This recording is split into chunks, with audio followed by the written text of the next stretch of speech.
Hi, my name's Lee, and today I'm going to show you how to replace a brake assembly on a Baby Jogger City Mini GT.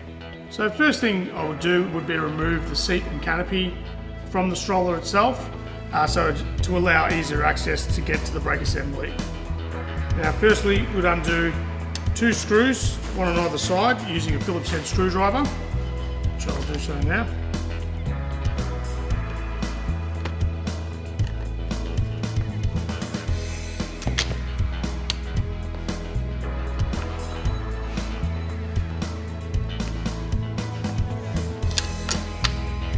Once both bolts are removed, then you should be able to slide the frame away from the brake assembly.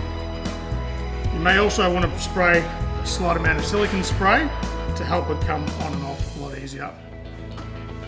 Once you've removed the brake assembly, start removing the cable from its clippings alongside the frame.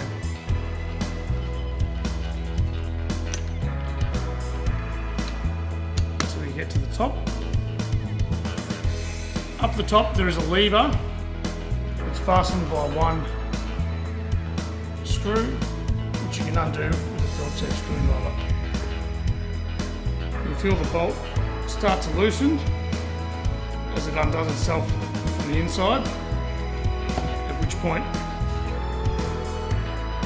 you should be able to use your fingers to unscrew the rest of the way. Once the bolt is out, you can then disconnect the assembly from the frame. To refit a new assembly,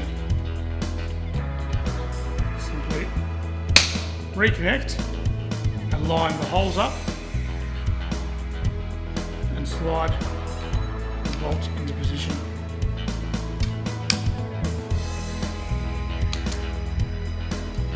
Tighten the bolt using Phillips head screwdriver until it's firmly into position.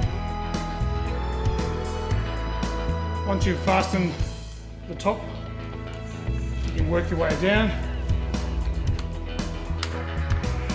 and refeed the cable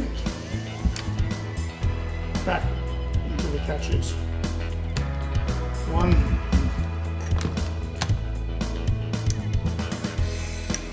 and 2. Once you have your cable through, you can then slide the base of the frame back into the brake assembly.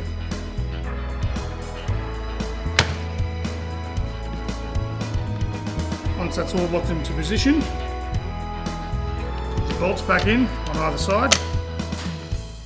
One there, and one on the right. And fasten again using a Phillips head screwdriver. Ensuring the nut is in position on the other side. Fasten until tight.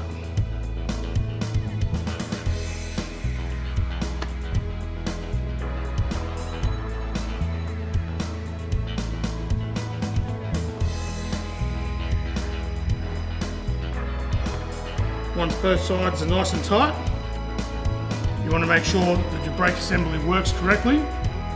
So from the lever up the top,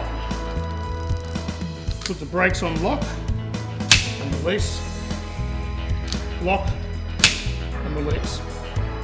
So that's how to replace a brake assembly for a Baby Jogger City Mini GT. Thanks for watching.